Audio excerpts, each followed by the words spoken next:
রাজনৈতিক সংকট সমাধানে বিএনপিকে আলোচনার প্রস্তাব দিয়েছে জামায়াত। দলটির শীর্ষ নেতারা বলেন, মানুষ সমঝোতা চায়, বিএনপির সাথে কোনোভাবেই বিরোধিতায় জড়াবে না জামায়াত। সন্ধ্যায় রাজধানীতে সংবাদ সম্মেলনে এসব কথা উঠে আসে। এর আগে দুপুরে আরেক আলোচনা অনুষ্ঠানে নেতারা বলেন, কোনো রাজনৈতিক দলকে খুশি করার দায়িত্ব ডক্টর ইউনূসের নয়, তার কাজ জনগণের ইচ্ছায় প্রতিফলন ঘটানো। মহানগরীর জামাতের নেতা কর্মীরা রবিবার রাজধানীর ইনস্টিটিউশন অব ডিপ্লোমা ইঞ্জিনিয়ার্সে ২৮ অক্টোবর থেকে ৫ আগস্ট ফ্যাসিবাদের কালো থাবা ও আগামীর বাংলাদেশ চ্যালেঞ্জ শীর্ষক সেমিনারের আয়োজন করে জামায়াত ইসলামী ঢাকা মহানগরী দক্ষিণ। আমরা এবার দেখতে চাই সকল ইসলামী দল ঐক্যবদ্ধভাবে নির্বাচন করুক।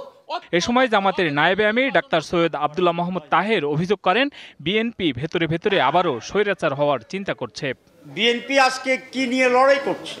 নতুন করে ফ্যাসিবাদ হওয়ার জন্য যে চেষ্টা করছেন, তাদের পরিণতিও বিগত ফ্যাসিবাদের চেয়ে ভালো হওয়ার কোনো কারণ থাকবে না।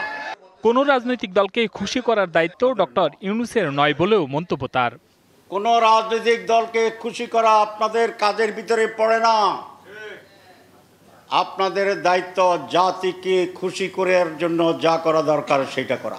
মানুষ আছে, কম্প্রোমাইজ করে যদি বিভ্রান্ত তৈরি করার চেষ্টা করেন, তাহলে পুরা বিশ্বটি এক ধরনের অনিশ্চয়তা, ধোঁয়াশা, জাতি সেই অন্ধকারের দিকে চলে যাবে বলে আমরা আশঙ্কা করছি।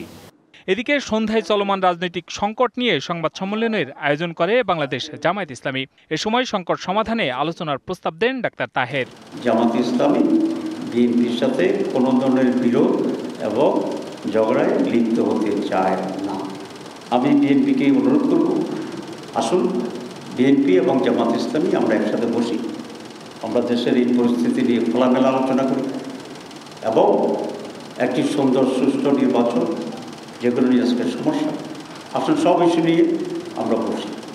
অন্যদিকে দলের রোকন সদস্যদের ভোটে ২০২৬ ও ২০২৮ সালের জন্য আবারও দলটির আমির নির্বাচিত হয়েছেন ডাক্তার শফিকুর রহমান। রবিবার সংবাদ বিজ্ঞপ্তিতে তথ্য জানানো হয়। Hasan Al Mamun, DBC news, Dhaka.